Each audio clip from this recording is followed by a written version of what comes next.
Որպես ժառանգություն համարվում է 5-րդ դարից մնացած մայրաթորի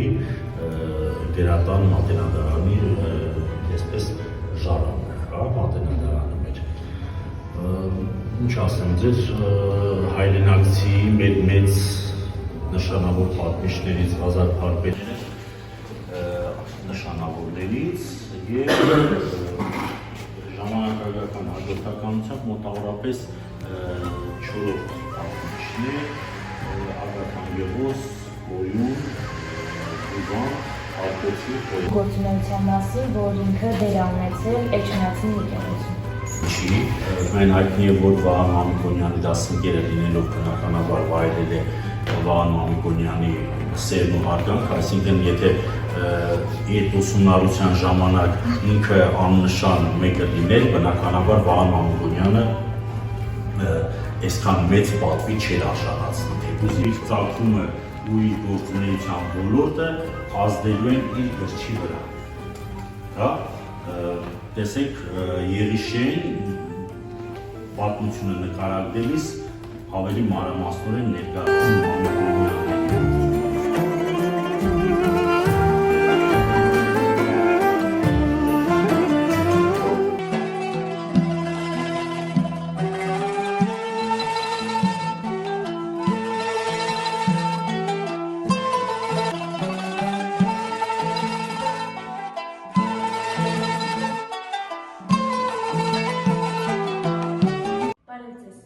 Աշխատացվից կրթական հարթակի շնորհիվ հնարավորություն ունեցանք իրականացնելու նախագծային աշխատանք պատմություն կերտող անհատը քարտեզագրելով Ղազար Փարպեցի անցած ուղին թեմայով։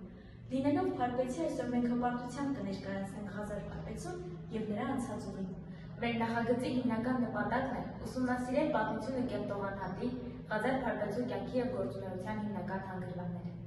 Քարտեզագրել նրա անցած ուղին եւ ստեղծել նրա ծննդավայր Փարպի գյուղի մակետը, որպեսզի ավելի պատկերավոր ծանոթանանք դրա թողած ժառանգությանը։ Նախագծի վերջում մենք ներկայացրել ենք նրա անցած ուղին, քարտեզագրել ենք նրա հանգրվանները, ինչպես նաև ստեղծել ենք մակետ, որտեղ կծանոթանանք Փարպեցու կյանքի եւ գործունեության հիմնական կանգառներին իր իսկ հայրենի գյուղում։ Դե ինչ, այժմ եկեք ծանոթանանք մեր այսքան տանջանքներից հետո ստեղծված նախագծի արդյունքում ունեցած մակետին։ Ղազար Փարպեցին ծնվել է Փարպի գյուղում։ Փարպին Արագածի լեռան լանջին գտնվող գյուղ է։ Այն գտնվում է 5 կիլոմետր հեռավորության վրա դեպի աշտարակից։ Այնտեղով հոսում է Շահվերդ գետը։ Գյուղը դարերից եկող պատմություն ունի։ Սա Փարպեցու պուրակն է։ Այն հանգստի և հիշողության մի անկյուն է, որտեղ կարելի է զգալ Փարպեցու հոգևոր ներկայությունը։ Հենց այստեղ նրա գյուղում էլ գտնվում է նրա արձանը։ Արձանի հարևանությամբ գտնվում է Ղազար Փարպեցու փողոցը։ Այն պարզապես ճանապարհ չէ, այն նրա հիշատակը հավերժացնող մի ուղի է։ Եվ հենց այդ ճանապարհն է տանում դեպի Սուրբ Թարգմանչած եկեղեցի։ Եկեղեցին ունի 6-ից 7-րդ դարերի պատմություն։ Ըստ մեր համագյուղացի Ռաֆայել Փիլիպոսյանի գրքի Ղազար Փարպեցին թարգմանական աշխատանքների մի մասն է կազմել հենց Սուրբ Թարգմանչած եկեղեցում։ Այդ թարգմանությունների պատմագիրը երևում է մեր համագյուղացի Արոյի Գրիշի գրած բանաստեղծության մեջ։